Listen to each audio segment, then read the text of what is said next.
Hello everyone, this is Pastor Coates. I'm excited to welcome you back again today to another Money Talk lesson here in our series on Seeds of Wisdom. We've been talking about just little seeds, ideas of things to think about and pray into, the wisdom of God that will help you in your finances and in your quest for kingdom prosperity. We're up to number 10, and here's seed number 10. It is just a reminder to always honor the tithe. Honor the tithe. Now, obviously, there's a lot I could say about tithing. There's no way that we can give a comprehensive talk on tithing in only 5 minutes. So we're just going to scratch the surface. This is just a reminder. But the reminder is to honor the tithe. As you know, honor is a great word here at Family First. It's the key theme of really our entire ministry here at the church, because honor is the willingness to reward difference. So in other words, to honor the tithe is a willingness to honor what a tithe is, who it belongs to, and what we are to do with it. We honor what it is. The tithe is the tenth. The word tithe just simply means 10. It's the tenth. It's 10% of everything that God brings into our lives, the increase. So then the question is, who does it belong to? Well, obviously, the tithe belongs to God, because everything we have belongs to God. So then what are we to do with it? We are returning the tithe unto God. Maybe you've heard me say this before. I think it's very important. In our conversation, we need to make sure that we don't talk about paying our tithe, because paying a tithe is not something that it is a debt to owe.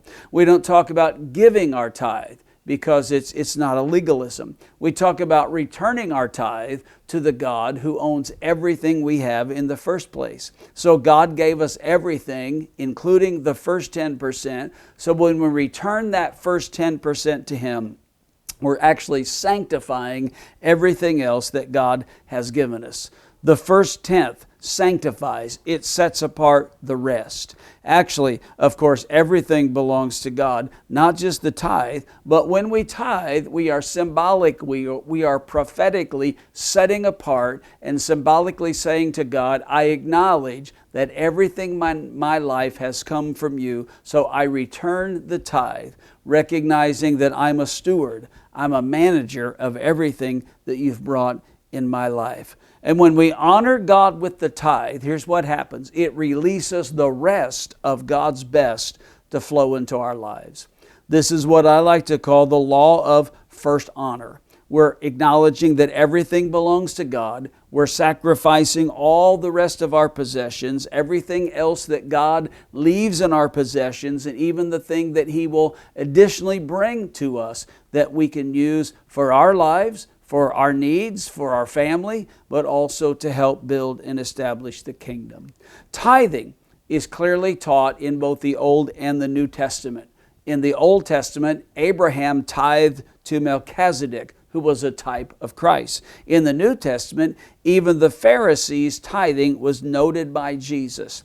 And in Matthew 23:23, we have a very important verse which says, Woe to you, scribes and Pharisees, hypocrites, for you tithe mint and dill and cumin, but you have neglected the weightier matters of the law, justice and mercy and faithfulness. Now here's what Jesus said, These you ought to have done, however, without neglecting the others. So if you outline that verse, if you break it down, if you categorize that verse, here's what it really says. Jesus said, you ought to tithe.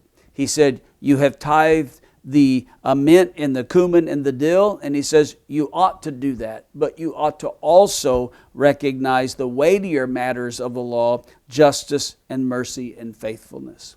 So that's wisdom seed number 10. Always remember to honor the tithe. It sets apart everything else in your life for God's kingdom and His honor.